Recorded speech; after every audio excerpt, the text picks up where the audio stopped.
The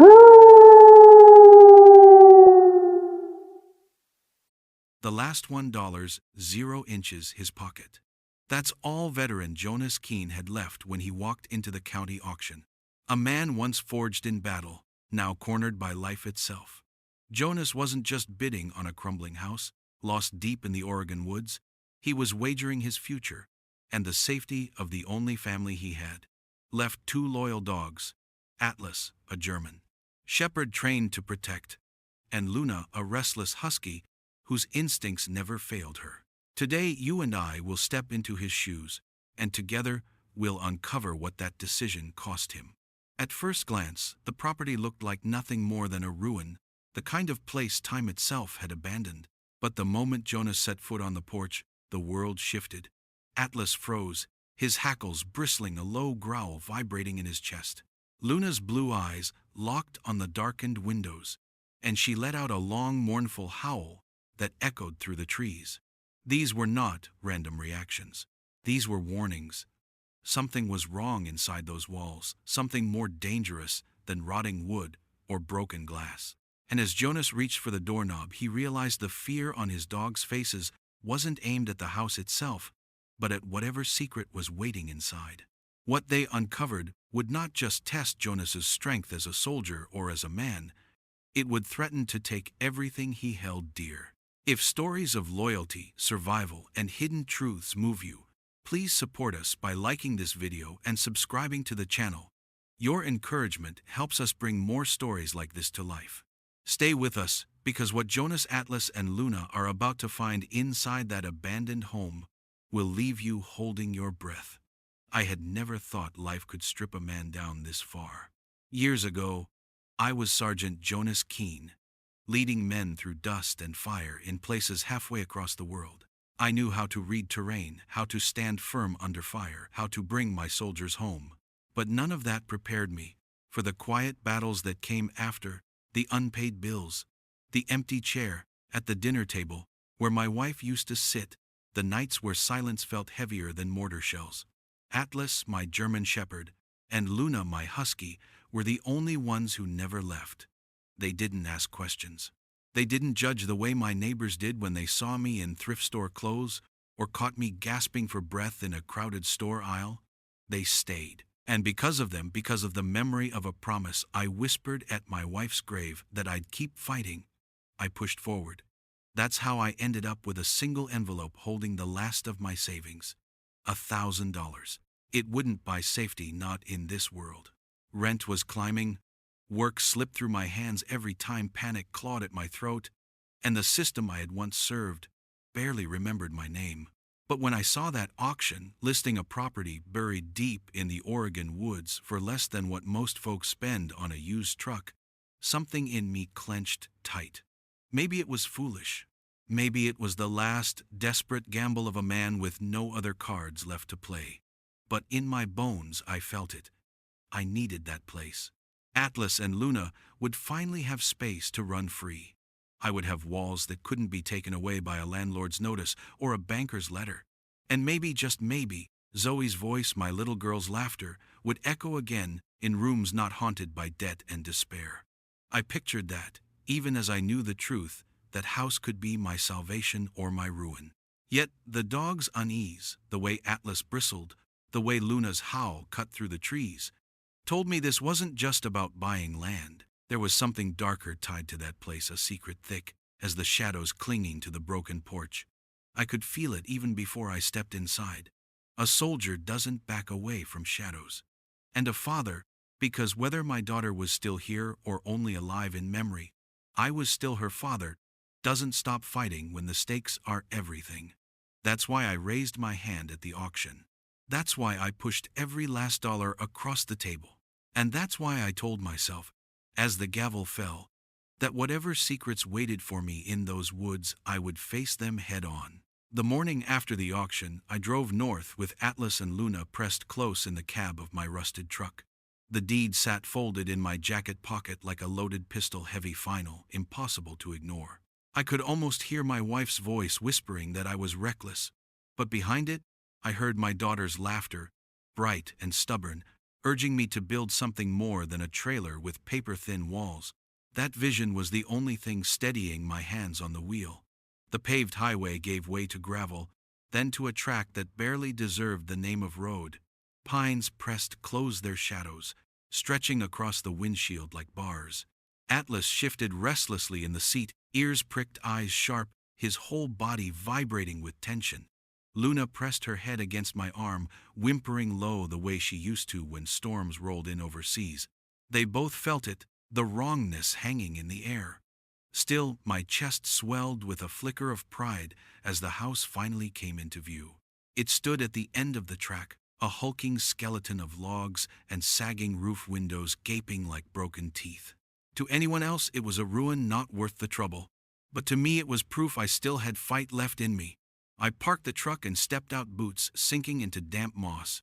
For a moment, hope slipped through me. Maybe this could work. Maybe the bones of this place could hold us if I was strong enough to rebuild. Then Atlas barked a sharp, commanding sound that froze me mid-step.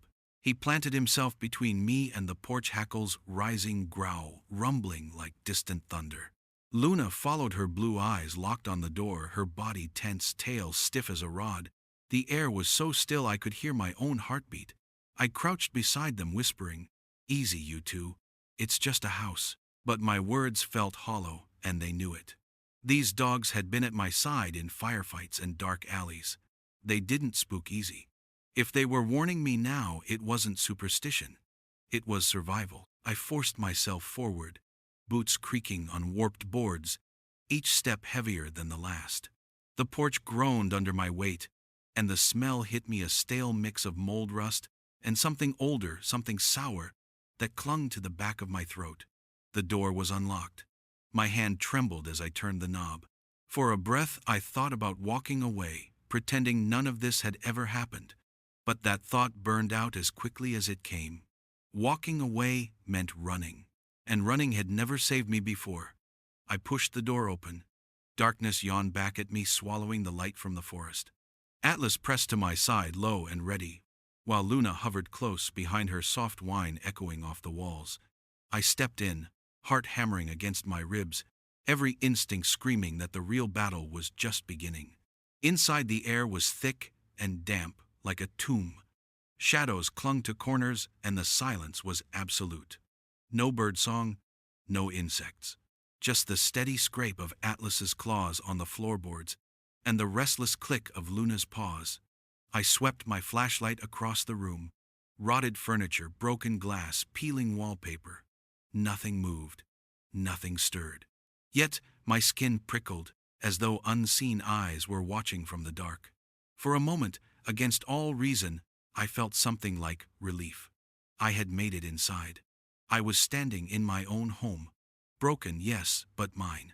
Atlas's growl broke that fragile illusion.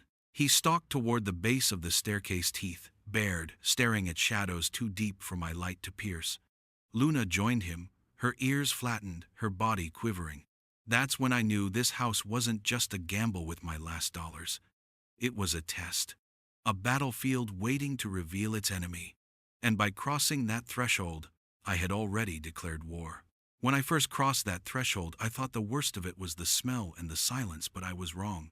The true weight of the place didn't hit me until Atlas and Luna began moving through the rooms, as if we were clearing a hostile compound back overseas. Atlas's body was low, deliberate, his nose brushing along the floorboards, every muscle taut like a wire. Luna stayed closer to me, circling back every few steps as though she couldn't decide whether to guard me or push me back outside. Their instincts had saved me before, and in that moment I felt the same edge of dread I used to get before walking into a building we knew was booby-trapped. The air was cold, unnaturally so, like the house itself had been sealed in ice for years. I turned the corner into what must have been a living room, my flashlight cutting across a massive stone fireplace that dominated the space. At first, it was almost beautiful, solid stonework, the kind of craftsmanship you don't see anymore. But Atlas stopped dead in front of it, lips curling, a growl rising deep from his chest. He pressed his nose against the mortar at the base, then pawed at the stones like he was trying to pull one free. Luna joined him, whining sharp, frantic. I crouched, running my hands over the cold rock. At first, nothing seemed out of place, but then I noticed it. One stone was set slightly back from the others, the mortar around it darker, newer. From my daughter's old height, I thought she would have called it a wobbly tooth, and damned if that wasn't exactly what it looked like. My pulse spiked. I grabbed a crowbar from my pack and wedged it into the gap. With a scrape that echoed too loud in the silence, the stone shifted, sliding out to reveal a hollow cavity. Inside, tucked away, as though someone had gone to great lengths to hide it, was a small tin box. I pulled it free, my fingers trembling despite years of training to keep steady under fire. The lid was stiff, but I pried it open, and what lay inside made my stomach drop. A handful of 35mm film. Negatives, brittle rubber bands, holding them together, and a single microcassette. It was the kind of tape journalists used before everything went digital. The kind of tape that held voices, confessions, secrets. I stared down at it, my throat dry. This wasn't just a ruin someone had abandoned. This was a crime scene frozen in time. And now I was holding the evidence. Atlas barked, once sharp and commanding, snapping me back. He wasn't barking at the box, he was barking at the window. I followed his gaze, and my blood ran cold. Headlights cut through the trees. An engine, low and steady, was rumbling up the drive. I grabbed the box, shoved it into my coat, and moved to the door, pulling it shut behind me. Atlas pressed against my leg, Luna at my other side, both of them stiff and ready. The vehicle came into view, a beat-up pickup, rust bleeding through blue paint, the kind of truck you'd expect to see in logging country. It sputtered to a stop, and an old woman climbed out. She was wiry, late 70s, maybe with a halo of gray hair, pulled back in a bun, and sharp eyes that looked like they'd seen 100 winters and weren't impressed by any of them. She carried herself like someone rooted to this land, someone who knew its stories by heart. "Howdy," she called, voice rough but strong. She eyed the dogs, first smart woman, and kept her distance until Atlas's growl softened to suspicion instead of outright hostility. "Name's Clara May. I live down the road. Heard the truck. Figured someone finally got bold or foolish enough to buy this place." Her words were blunt but not unkind. I introduced myself, cautious, giving only what I had to. "Jonas Keene. These two are Atlas and Luna." She nodded, her gaze drifting to the sagging house behind me. Her expression tightened, and for a moment I thought she might turn and leave. Instead, she said, "You know what you've got yourself into, Mr. Keene." I swallowed. "A house, 5 acres, that's about it." Her eyes narrowed. This was Nolan Pierce's place. Reporter, journalist. He was digging into things he shouldn't have. 20 years back, he just vanished. Left his car in the garage. His clothes in the closet. His notes on the desk. One day he was here, next day gone. The name meant nothing to me, but the way she said it, quiet, heavy, like she was daring the trees to eavesdrop, made my skin crawl. "What happened to him?" I asked. She took a step closer, lowering her voice. "He was asking questions about Gideon Croft. You'll hear that name if you stick around. He owns damn near everything worth owning in this county. Timber mills land. Folks say he's got the sheriff in his pocket, too." Pierce thought he could take him on. Then he disappeared. And Croft never bothered to tear this place down, never tried to buy it up. Just let it rot like a trophy. A warning. Her words landed heavy, settling like stones in my gut.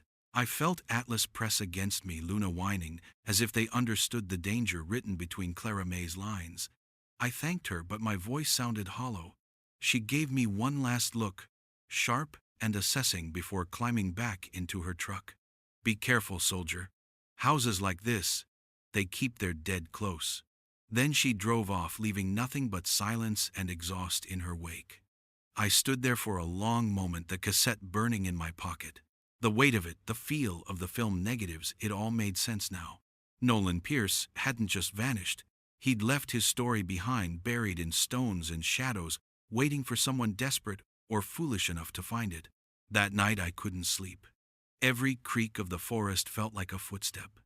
Every gust of wind rattling the broken windows sounded like a whisper. I sat on the porch with Atlas lying at my feet, Luna at my side, both of them restless, ears twitching at every sound. The tin box sat on the table, its contents hidden but alive, a promise, and a threat. When the dawn came, it didn't bring peace. It brought clarity. Clara May's warning echoed in my head. Gideon Croft wasn't a ghost story. He was a man with power, with reach. And if Pierce had been silenced for what he knew then, by finding this box, I had just stepped into the same crosshairs. Atlas lifted his head, first ears forward, body tense. Luna joined him, hackles rising, a growl vibrating low. I followed their gaze to the tree line. For a moment I thought I saw movement, a figure half hidden in the shadows watching. My pulse hammered. I stood, every instinct screaming for action, but by the time I blinked, the figure was gone. The woods swallowed it whole. It didn't matter whether it was real or paranoia. Either way, the message was clear: we weren't alone out here. I looked at my dogs, my only constant companions, and then at the house that had already begun to bleed its secrets into my hands. The first skirmish of this new war had already begun, and there was no turning back. I couldn't get Clara May's words out of my head. Gideon Croft. The name sat heavy in my chest, like a round chambered but not yet fired. Men like him were the reason Pierce vanished. Men like him were the reason this house stood empty, rotting yet still alive with shadows. The morning after she left, I went back inside, tin box in hand. Atlas pressed against my hip, Luna hovering at my shoulder. I sat at the old kitchen table, spread out the contents, and stared at them. Film negatives. A microcassette. Artifacts from a dead man. It was evidence but useless until I found a way to unlock it. The tape was the easiest. I scavenged through town that afternoon, keeping my head low, eyes wary of anyone who stared too long. In a pawn shop that smelled of dust and rusted iron, I found what I needed. A microcassette player, scuffed but intact. $20, cash. No questions asked. I drove back fast, never shaking the feeling that eyes followed me the whole way. Back at the house, I loaded fresh batteries and slipped the tape inside. Atlas sat upright, ears pricked. Luna whined, circling. I pressed play. Static first. Then a man's voice, sharp, tense. This is Nolan Pierce. Date: the 12th of October 2005. Speaking with a confidential source regarding Pine Creek timber acquisitions. Another voice answered, thin, frightened. He'll kill me if he knows I'm talking. You swear you'll protect me? I'll do my best. Just tell me what you saw. The man's words spilled out like floodwater. Chemicals from the mill. Barrels buried at night along logging tracks. A poisoned watershed. A car forced off the road. An accident that wasn't. My blood went cold. Because that watershed, the very one he spoke about, ran straight through the land I had just bought. The land where Atlas and Luna drank from puddles, where I dreamed of planting roots. Poison wasn't history here. It was present, seeping into the soil, bleeding into the trees. The tape clicked off. I sat, frozen breath, tight stomach burning with dread. Pierce hadn't just been sniffing around corruption. He had proof of an environmental crime, and Croft had silenced him for it. And now, by finding this tape, I carried the same proof. That night, I didn't sleep. I kept the lantern-burning shotgun across my knees, Atlas and Luna restless at my feet. Every sound outside felt deliberate. The snap of a twig, the whisper of branches rubbing together. Twice, Atlas growled low and padded toward the door. Twice, Luna barked sharp into the dark. I told myself it was animals, but I didn't believe it. The next morning, I tried the well. Clara May had told me the pump still worked. I needed water. I hauled the handle, and after a groan, water gushed clear into my bucket. Relief washed over me until Atlas lunged forward, barking furiously, shoving me back. Luna snarled, hackles rising, body rigid. I frowned, crouched near the bucket, and sniffed. At first, nothing. Then, it hit me, a sharp chemical tang beneath the clean scent of iron and earth. My throat tightened. Someone had poisoned the well. Not years ago. Recently. I scanned the ground, heart pounding. There, half hidden in the weeds, were footprints. Fresh. Too large to be mine. My hands shook as I set the bucket aside. They had been here in the night, close enough to touch my walls, my truck, my dogs. Later, when I checked the truck, my worst fear confirmed itself. I slid under the chassis, flashlight beam cutting across steel. The brake line had been sliced clean, the cut edges gleaming bright. Not rust, not accident. Sabotage. I lay there in the dirt, cold, seeping into my bones, staring at that severed line. Poisoned water. Broken brakes. They weren't trying to scare me anymore. They were trying to kill me. I patched the line as best I could, but my hands wouldn't stop shaking. This wasn't war with rifles and uniforms. This was war fought in shadows, with poison in the well and knives on brake lines. That evening, a car came. Sleek, black, silent. It pulled up the driveway, tires crunching gravel. Atlas growled deep. Luna's howl rose like sirens. A man stepped out, gray suit, polished shoes, smile like a blade. He introduced himself as Henderson, representing North Cascade Holdings. Said they'd been planning to bid on this property. Said they'd make me a generous offer. $50,000 cash. For a split second, temptation flickered. $50,000 could change everything. But the way he looked at me, the way his smile never touched his eyes, I knew this wasn't business. It was a threat dressed up as generosity. No deal, I told him. The smile cracked just for an instant, revealing the cold thing beneath. That's a shame. Remote properties can be difficult for one man to handle. Problems tend to arise. He handed me a card, crisp and heavy, then drove off. Later that night, I searched the company name. Nothing. No business filings. No website. Just a ghost. A mask. By then, the paranoia was constant. Every time Luna's ears twitched, every time Atlas stiffened, I imagined shadows closing in. I began to sleep in shifts 2 hours at a time, while the dogs kept watch. I buried the cassette and negatives in different spots, never keeping them together the way I used to split up maps and codes overseas. But the forest didn't feel like cover anymore. It felt like a trap. The silence wasn't peace. It was pressure waiting to break. 2 nights later, I woke to Atlas barking like a gunshot. Luna's body slammed against the door, snarling. I grabbed the shotgun, heart hammering, and yanked it open. The yard was empty, moonlight silvering the weeds. But the dog's fury didn't ease. Atlas tore toward the tree line. Luna hot on his heels, their barks raking the night. I called them back, voice raw, forcing them to heel. They obeyed, but their bodies quivered with rage, their eyes never leaving the dark beyond the trees. Someone had been there, watching, testing my defenses. When I came back inside, something new caught my eye. On the porch, nailed crudely into the sagging wood, was a single piece of paper. I ripped it free. Just 3 words scrawled in black ink. Leave, or else. I crumpled it in my fist, bile rising in my throat. There it was, the mask stripped away. They weren't hiding behind poisoned wells or brake lines anymore. This was open war. And in that moment, the fear I'd been carrying hardened into resolve. They thought I was alone. They thought a broken soldier and 2 dogs would fold, run, vanish like Nolan Pierce. But they were wrong. I had seen worse. I had survived worse. And now I had proof. Proof they had killed once, poisoned once, silenced once. Proof they would try again. The dogs pressed against me, steady and unyielding. Atlas's chest rumbled, Luna's eyes burned. And I knew we weren't running. We were fighting. The note still burned in my pocket, its 3 words hammering inside my skull. Leave, or else. By then, there was no illusion left. They weren't trying to scare me anymore. They were preparing to erase me.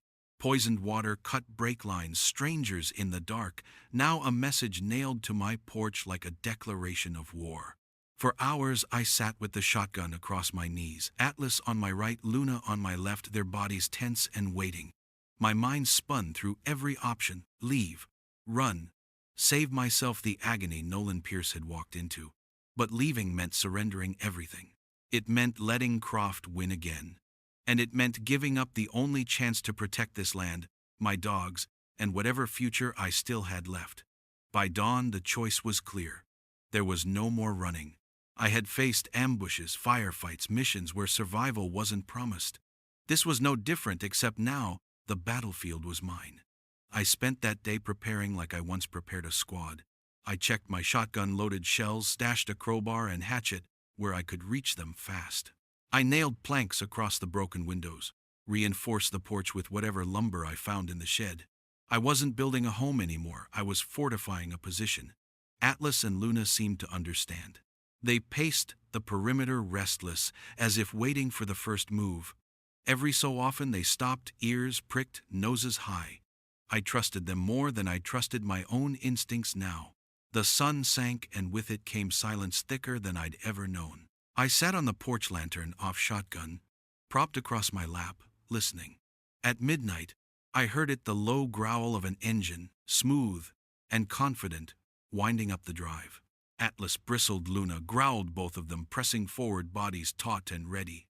Headlights cut through the trees, and then the black sedan slid into the clearing like a shark circling shallow water. It stopped 20 yards out, engine idling, lights glaring into my eyes. The door opened.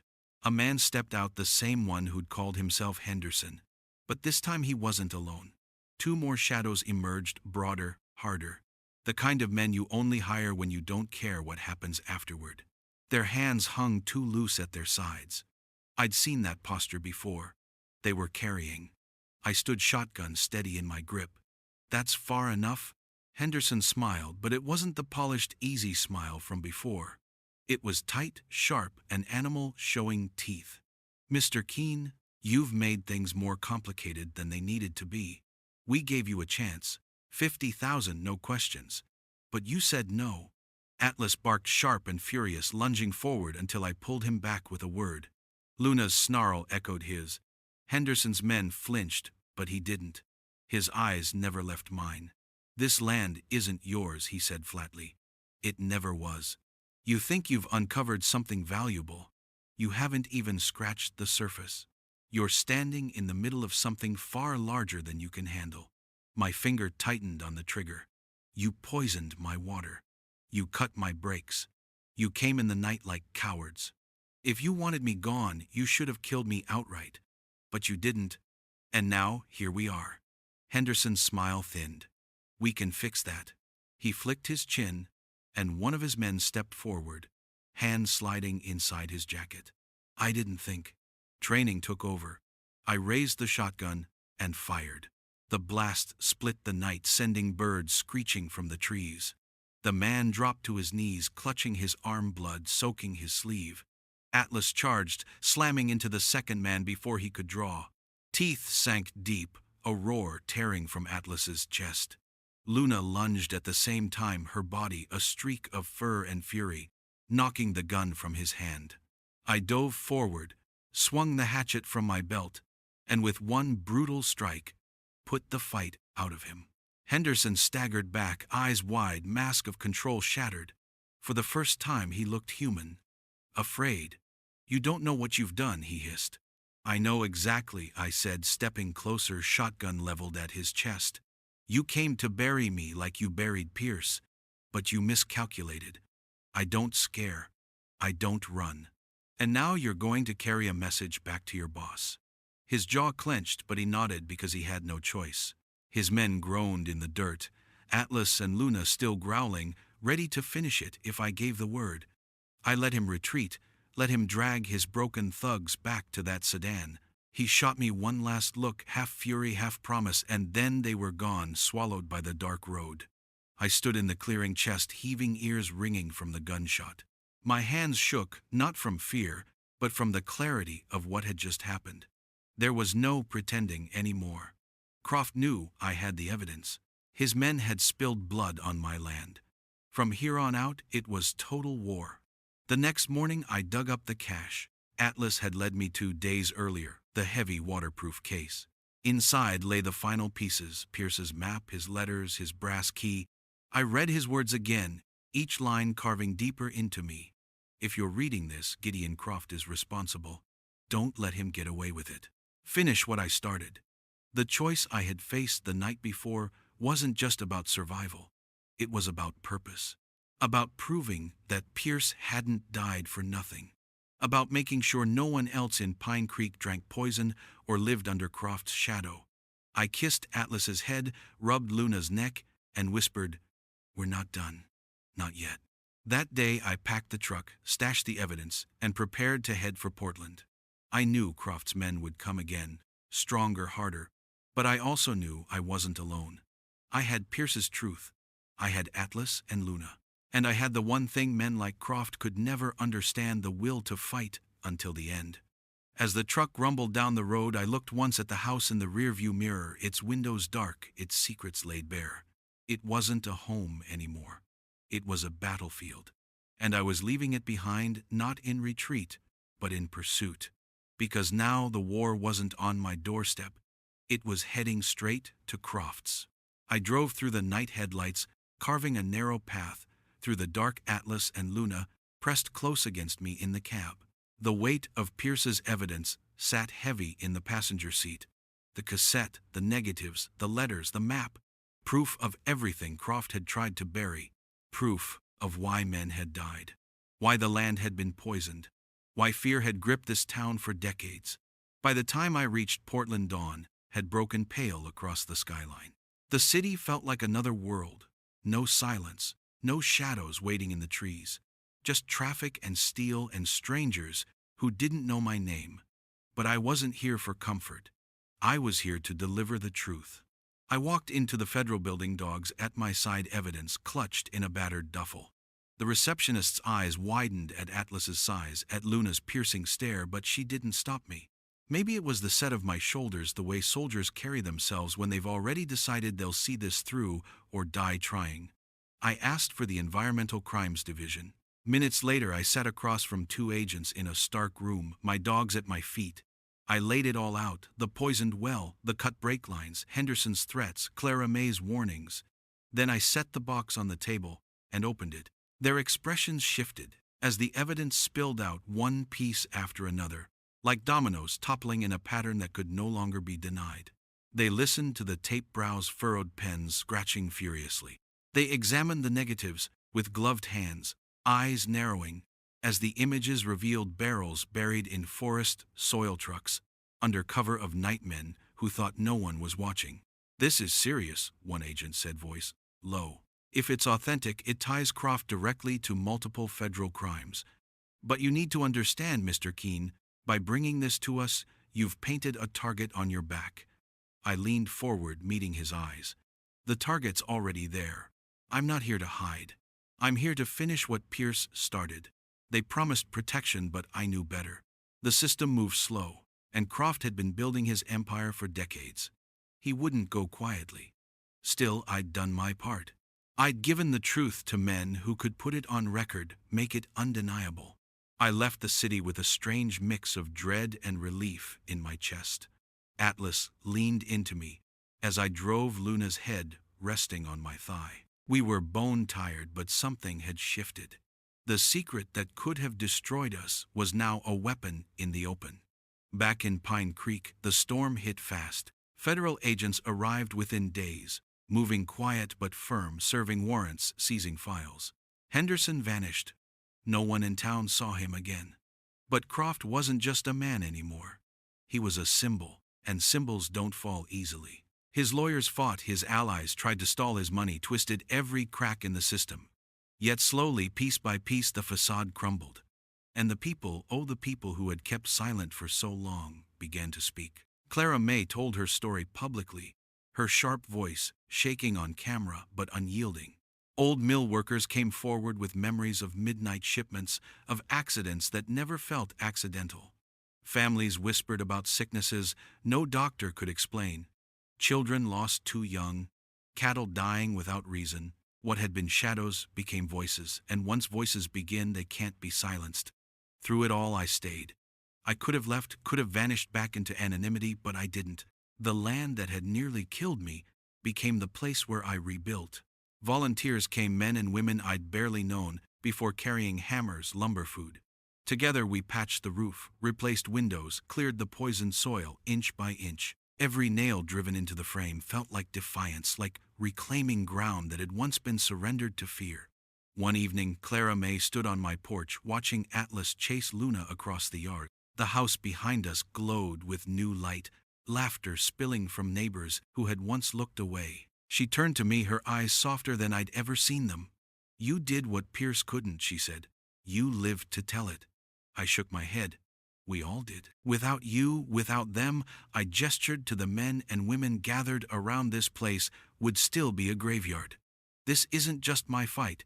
It never was. She smiled then, a rare thing, and for a moment the years seemed to lift from her shoulders. The trial came months later. Croft stood in a federal courtroom, his empire of lies dissected piece by piece. The evidence I'd carried, the tape, the negatives, Pierce's letters, they were all laid bare under glaring lights. I sat in the back, Atlas and Luna waiting outside, my fists clenched as the verdict rang out, guilty. For the first time in decades, Pine Creek exhaled. It didn't bring Pierce back. It didn't erase the poisoned water or the lives already taken. But it was justice. And justice, no matter how delayed, is still a kind of rebirth. The day I returned home from the trial, the house no longer felt haunted. Children ran through the yard, their laughter carrying where silence had once ruled. Atlas basked in the sun. Luna rolling in the grass, their bodies loose free. I sat on the porch and let it wash over me, the sense that for the first time in years, the war was truly over. I thought back to the night I first stepped inside, when the dogs had bristled, when the house had whispered danger. Back then, the secret waiting inside could have destroyed me. But now, with Croft exposed and the community bound together, that same secret had become something else, a foundation. Proof that truth, no matter how long it hides, can still rise, still unite, still heal. I wasn't just a soldier anymore, fighting shadows I couldn't name. I was a neighbor, a friend, a man who had been given a second chance at building a home. As the sun dipped low, painting the horizon gold, I whispered to the memory of Pierce, to my wife, to every ghost this house had held. We made it. The truth didn't destroy us. It saved us. Atlas lifted his head, ears twitching. Luna nudged my hand with her cold nose. And I knew, in that quiet, steady way, that we weren't alone anymore. Not in fear, not in silence, but in something stronger, community, truth, and the unshakable bond of a family built not by blood but by choice. The house no longer felt like a ruin. It was alive again, and so was I. When I first stepped onto that porch, with Atlas bristling at my side and Luna howling into the dark, I thought I'd bought nothing more than a broken house in the middle of nowhere. What I didn't know was that I'd stepped into a battlefield layered with secrets, fear, and the ghosts of men who had tried and failed to expose the truth. Those nights were heavy poison. In the well, break lines cut, shadows circling like wolves. I was one step away from joining Nolan Pierce in the long line of names erased by Gideon Croft's power. But survival isn't just about grit. It's about purpose. And my purpose became clear. Protect my dogs, honor the memory of my wife, and refuse to be the man who ran. With Atlas and Luna at my side, I uncovered the evidence. With Clara May's warning ringing in my ears, I carried it straight into the hands of those who could act. And for once the system didn't turn away. Croft stood trial. His empire of poison collapsed. And the people of Pine Creek, silenced for decades, finally found their voices. Today, when I sit on this porch, rebuilt by neighbors and friends, I don't see shadows anymore. I see children running, laughter, rising light spilling from windows that once stared empty into the woods. The secret that nearly destroyed us became the truth that saved us. And in that truth, we found something far stronger than fear, community. But here's what I've learned. When one man like Croft falls, another is already waiting in the wings, building his empire in silence. Pierce believed it. Clara May warned me. And now I've seen it myself. Shadows don't disappear. They move. And if I've learned anything from this fight, it's that turning away only gives them room to grow. That's where you come in. Stories like mine aren't just tales to be told and forgotten, they're reminders. Reminders that silence feeds the powerful and our voices tear them down. So if this story struck something in you, if Atlas's loyalty or Luna's courage made your heart race, if the idea of standing against the odds resonates with you, then don't just leave this video behind. Share it. Leave a comment about what you would have done in my shoes. Subscribe so you don't miss what comes next. Because trust me, there is always a next. The question is, what would you do if you uncovered a secret that could either destroy you or set a community free? Would you run or would you fight? Stay with us. Because Atlas Luna and I have learned the hard way, this was only the beginning.